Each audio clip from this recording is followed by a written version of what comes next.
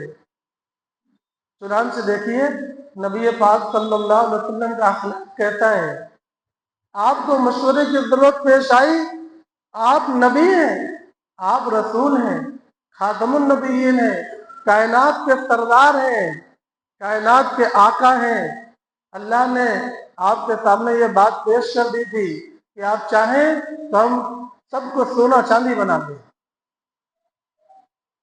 دنیا کی سلطنت آپ کو عطا فرما دیں،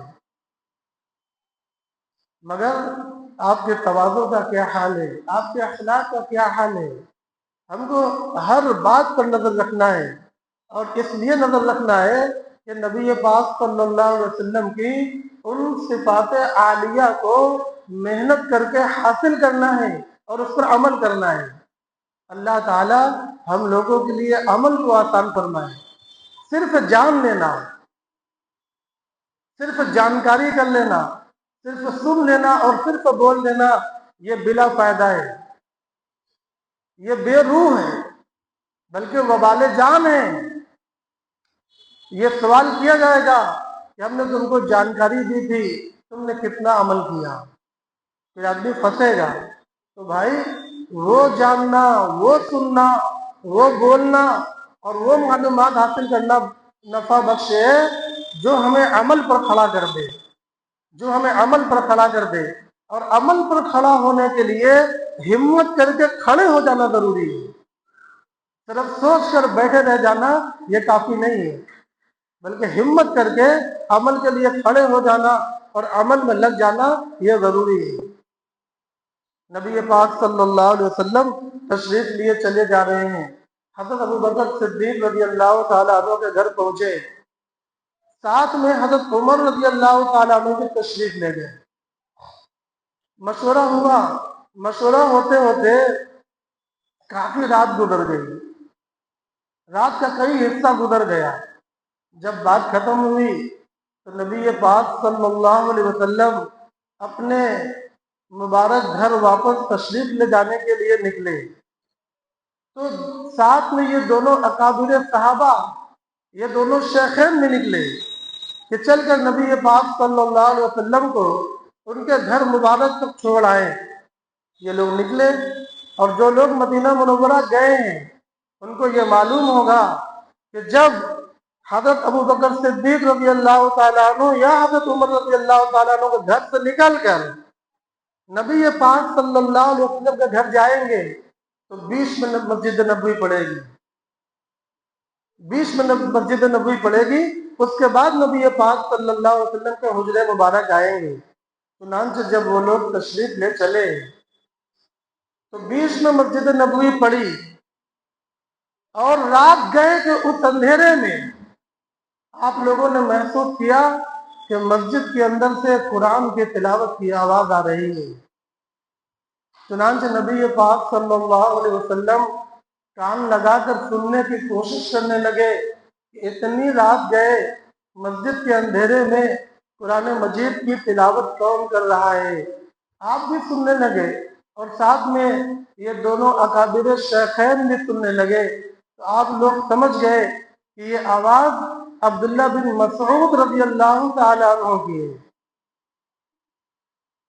چنانچہ نبی پاک صلی اللہ علیہ وسلم اور ساتھ میں یہ دونوں حضرات اندر تشریف لے گئے، اور آقا صلی اللہ علیہ وسلم نے حضرت عبداللہ بن مسعود رضی اللہ عنہ کو بڑی شاباشی عطا فرمائی، اور ایک جملہ ارشاد فرمایا کہ جو شخص اس طرح قرآن کو تر و تازہ سننا چاہتا ہے جس طرح قرآن مجید آسمان سے نازل ہوا ہے، تو اس کو چاہیے کہ ابن ام عبد کی تلاوت کو سنے، اس کو چاہیے کہ ابن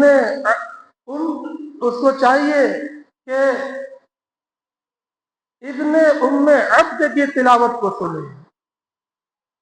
دو صحابی ہیں، ابن ام عبد، ابن ام مکتوم، یہ دونوں بڑے صحابی ہیں، اگر دونوں الگ الگ ہیں اس لیے میں نے دونوں کا نام لے لیا۔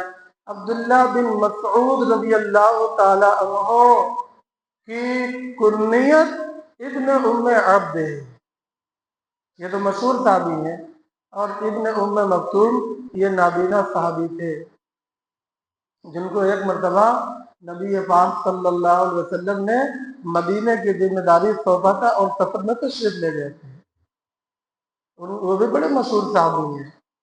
تو نبی پاک صلی اللہ علیہ وسلم نے فرمایا جو یہ چاہتا ہے تو اس طرح قرآن تر و تازہ قرآن مجید کو سنے جس طرح نازل کیا گیا ہے، تو وہ ابن ام عبد کی تلاوت کو سنے۔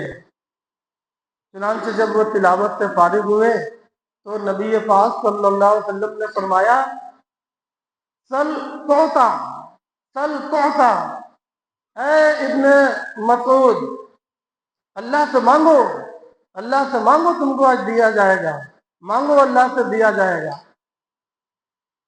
ذرا غور فرمائے، یہاں پر ہم لوگ غور نہیں کرتے، رات کا اکثر حصہ گزر چکا ہے، اس وقت اللہ کی طرف سے ندا آتی ہے کوئی مغفرت کا طلب کرنے والا، وہ مجھ سے مغفرت مانگے اور میں مغفرت کر دوں، ہے کوئی مصیبتوں سے پناہ مانگنے والا، وہ مجھ سے پناہ مانگے اور میں پناہ دے دوں، ہے کوئی روزی کا طلبگار جو مجھ سے رزق مانگے اور میں رزق دے دوں، اور اس طریقے نہ جانے کتنے اعلان اس وقت میں اللہ کی طرف سے آسمان سے اترنے لگتے ہیں، منادی اس طرح کے اعلان کرنے لگتا ہے، وہ وقت ہے، رات کا وہ وقت ہے، مسجد نبوی کا مقام ہے، مسجد نبوی کا مقام ہے، قبولیت کی گھڑی ہے، اور ان سب پر نور علی نور نبی پاک صلی اللہ علیہ وسلم کی طرف سے بشارت ہے، اے ابن مسعود مانگو، مانگو تمہیں دیا جائے گا، اللہ کے نبی کی زبان مبارک سے نکل رہا ہے۔ سوچ لو کہ اس کی قبولیت میں کیا شک کیا جائے اور ان کے اس وقت کی قبولیت میں کیا دوری سمجھی جائے۔ ایسے وقت میں، ایسے قیمتی وقت میں عبداللہ بن مسعود رضی اللہ تعالیٰ عنہ نے کیا مانگا؟ آپ جانتے ہیں کیا مانگا؟ ہم لوگ اگر رہتے، آج کل کے لوگ رہتے تو کیا مانگتے ہیں؟ وہ موقع بھانپ چاہتے کہ بڑی قبولیت کا وقت ہے، مسجد نبوی ہے، نبی کی بشارت ہے، ایسے وقت میں ہم مانگ لو، کیا مانگ لیتے؟ کئی ایک مکان مانگ لیتے، باغیچے مانگتے، کروڑوں روپیہ مانگتے، بہت بڑا کاروبار مانگ لیتے، اور بچے سب پڑھے لکھے ہو جائیں، یہ سب چیزیں مانگ لیتے۔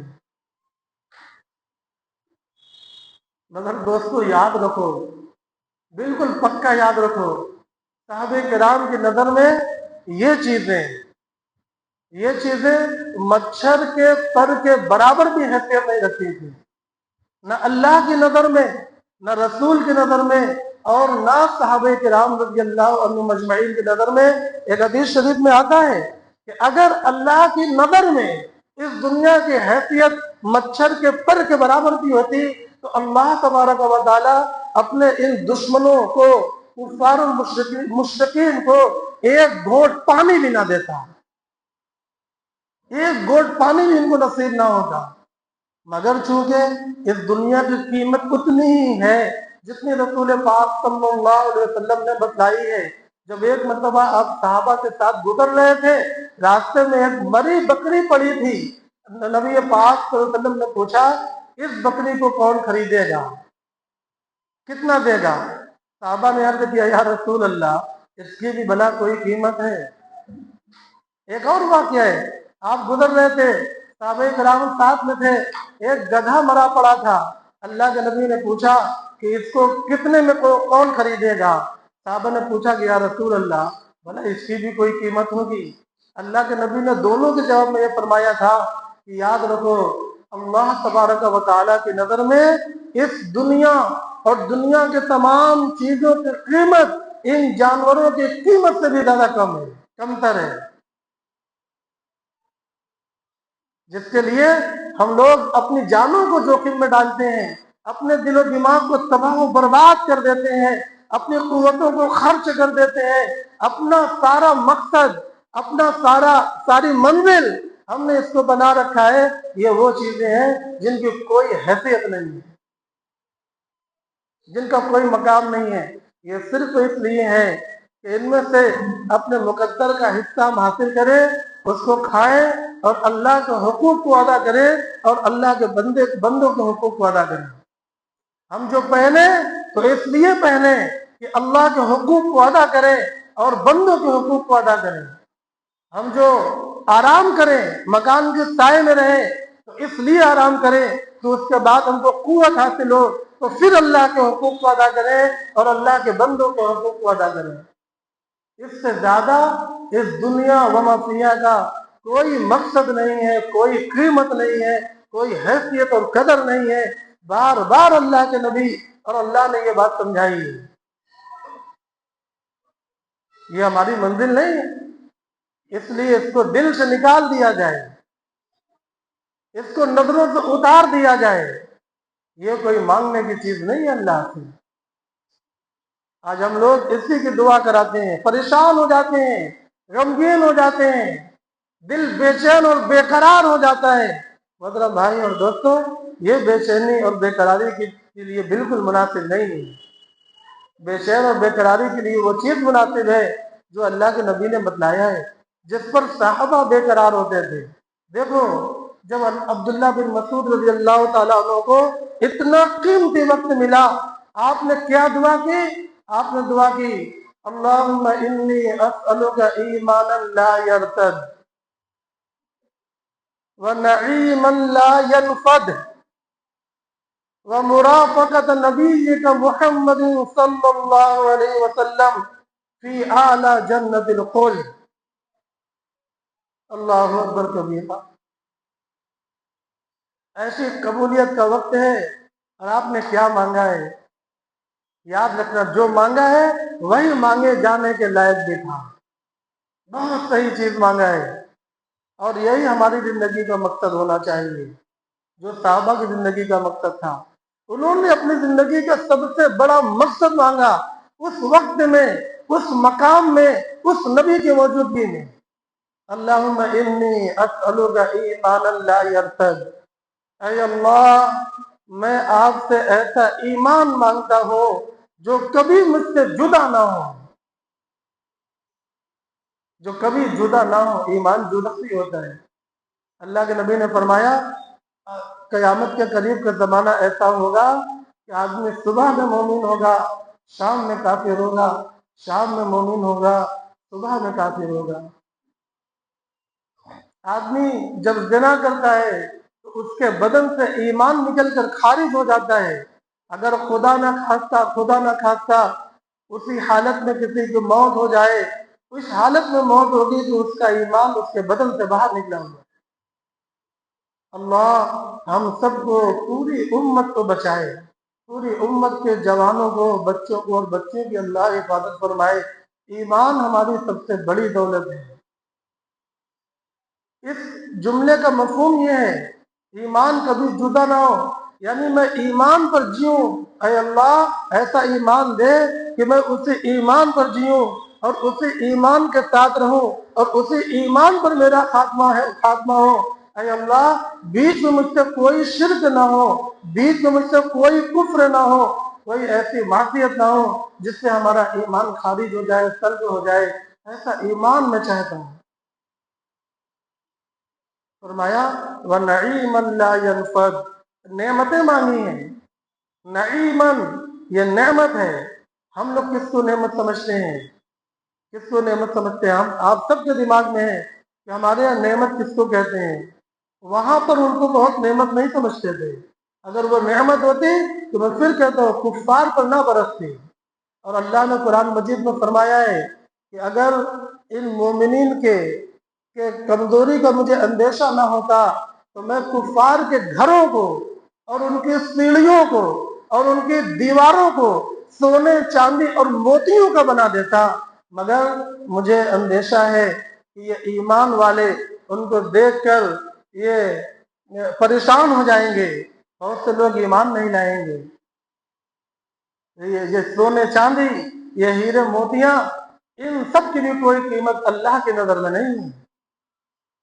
ورنہ اللہ فرما رہے ہیں کہ یہ قرآن مجید کی آیت کا میں مفہوم بتا رہا ہوں کہ میں ان کے گھروں کو، ان کی دیواروں کو، ان کی سیڑھیوں کو وہ چاندی، سونے اور زخرف کا بنا دیتا. یہ سورہ زخرف میں ہے یہ آیت، میں بنا دیتا. محترم بھائیوں اور دوستوں، دیکھیے یہاں عبداللہ بن مسعود نے نعیم مانگا، وَنَعِيمًا لا ينفد، اور میں ایسی نعمت مانگ رہا ہوں، ایسی نعمت اللہ سے مانگ رہا ہوں جو کبھی فنا نہ ہو. نفدا ینفد مانے فنا ہونا، لا ینفد جو فانی نہ ہو. ایسی نعمت میں چاہ رہا ہوں. ایسی نعمت کیا ہے؟ ایسی نعمت آخرت کی نعمتیں ہوا کرتی ہیں. جنت کی نعمتیں، وہ دیکھیے اللہ کی رضا اور جنت اور ایمان، ان چیزوں کو مانگ رہے ہیں. وہ جنت کی نعمتیں جو کبھی ختم ہونے والی نہیں. جب قبولیت کی گھڑی ہے تو ان نعمتوں کو وہ مانگ رہے ہیں. اور تیسری کیا چیز مانگی؟ وہ مرافقت نبی کا محمد صلی اللہ علیہ وسلم فی اعلی الخلد یا فی اعلی جنت الخلد.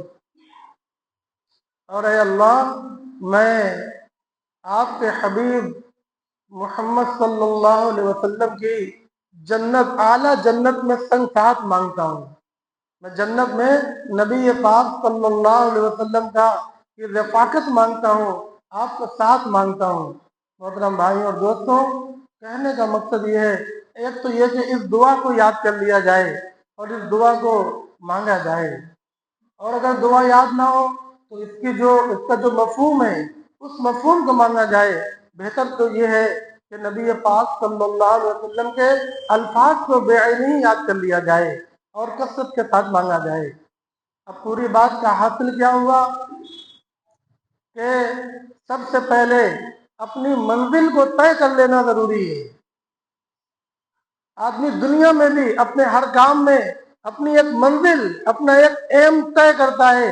کسی کو کہیں جانا ہے تو پہلے وہ طے کرے گا کہ کہاں جانا ہے، اس کے بعد ادھر کو سفر کرے گا، پھر فکر کرے گا، پھر محنت کرے گا، اس کے بعد پہنچے گا. بس یہی حال ہماری زندگی کا بھی ہے کہ ہمیں اپنی منزل کا پتہ ہو. ہمارے دلوں سے، ہمارے ذہن سے اپنی منزلیں بھول جاتی ہیں، لہذا ہم حیران و پریشان دنیا میں ادھر ادھر فضولیات میں اور لغویات میں اور لایانی چیزوں میں مشغول ہو جاتے ہیں، اور ہماری عمر کا قیمتی حصہ ختم ہو جاتا ہے، اور قوت کا بہترین سرمایہ اسی میں صرف ہو جاتا ہے، اور ہم بہت نقصان میں پڑ جاتے ہیں. ایک تو منزل کا پتہ، دوسری میں نے کیا بات بتائی تھی کہ پھر اس کی فکر پال لینا.